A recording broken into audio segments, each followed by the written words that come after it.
ପହଞ୍ଚିବା। ପୁଣି ଆମେ ତାହା ସହିତ ଭଜନ କରିବୁ। ସେ ଆମ ସହିତ ଭଜନ କରିବ। ହାଲେଲୁୟା। ଦେଖ ମୁଁ ତ୍ୱାର ନିକଟରେ ଠିଆ ହୋଇ ଆଘାତ କରୁଛି।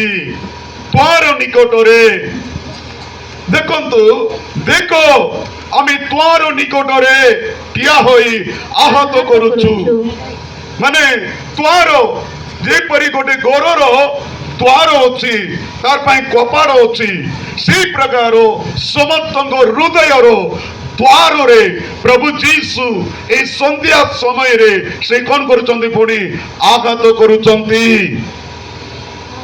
ତାର ଲେଖାଯାଏ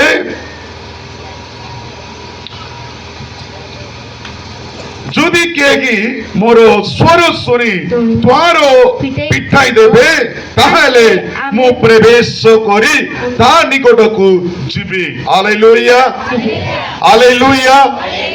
ଯଦି ତାଙ୍କର ସ୍ୱର ଶୁଣି ଯଦି ଦ୍ୱାରକୁ ପିଟାଇବେ, ତାହେଲେ ସେ କଣ କରିବେ? ପୁଣି ତାଙ୍କର ଭିତରେ ପ୍ରବେଶ କରିବେ। ହାଲେଲୁୟା।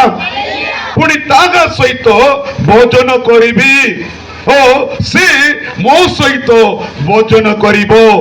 ମୋ ପ୍ରିୟ ମାନେ, ଆଜି ଆପଣମାନଙ୍କ ଜୀବନରେ ଅନେକ ପ୍ରକାର ଦୁଃଖ, ଆପଣଙ୍କର ବିଜନେସ୍ ପୁରା ବନ୍ଦ ହେଇଯାଇଛି, ଆପଣଙ୍କର ପରିବାରରେ ଅଶାନ୍ତି, ଆପଣଙ୍କର ଜୀବନରେ ଦରିଦ୍ର, ରୋଗ, ସବୁରେ ଆପଣମାନେ ହାରି ଯାଉଛନ୍ତି। ଯୋଉଟା ବି ସକ୍ସେସଫୁଲ ହେଉନାହିଁ। 1000 ଟଙ୍କା କମାଇଲେ 10,000 ଟଙ୍କା ଖର୍ଚ୍ଚ କରୁଛନ୍ତି। କାରଣ କଣ? ମୋ ପ୍ରିୟ ମାନେ, ଆପଣଙ୍କ ସହିତ ପ୍ରଭୁ ଯୀଶୁ ନାହାନ୍ତି, ଆପଣଙ୍କର ଗୃହରେ ପ୍ରଭୁ ନାହାନ୍ତି। ପ୍ରଭୁ ଯୋଉମାନଙ୍କ ସହିତ ଅଛନ୍ତି, ବାଇବଲରେ ଲେଖାଯାଏ ଦାଉଦ ସହବର୍ତ୍ତୀ ସଦା ପ୍ରଭୁ ଥିଲେ, ସେ ଧୀରେ ଧୀରେ ବଳବାନ ହେଲେ। ଇସାକ ସହବର୍ତ୍ତୀ ସଦା ପ୍ରଭୁ ଥିଲେ, ସେଇ ବର୍ଦ୍ଧିଷ୍ଣୁ ହୋଇ ଆହୁରି ଆହୁରି ବୃଦ୍ଧି ପାଇ ଅତି ମହାନ ହେଲେ। ମୋ ପ୍ରିୟ ଭାଇ ଭଉଣୀ ମାନେ, ଆଜିକି ଆପଣଙ୍କ ଜୀବନରେ ଅନେକ ପରୀକ୍ଷା, ସମସ୍ତଙ୍କ ଜୀବନରେ ପରୀକ୍ଷା।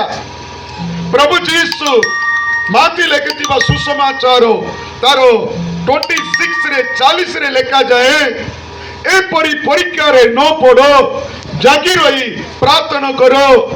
ବିଶ୍ୱାସୀ ଜୀବନରେ ପରୀକ୍ଷା, ସବୁବେଳେ ପରୀକ୍ଷା।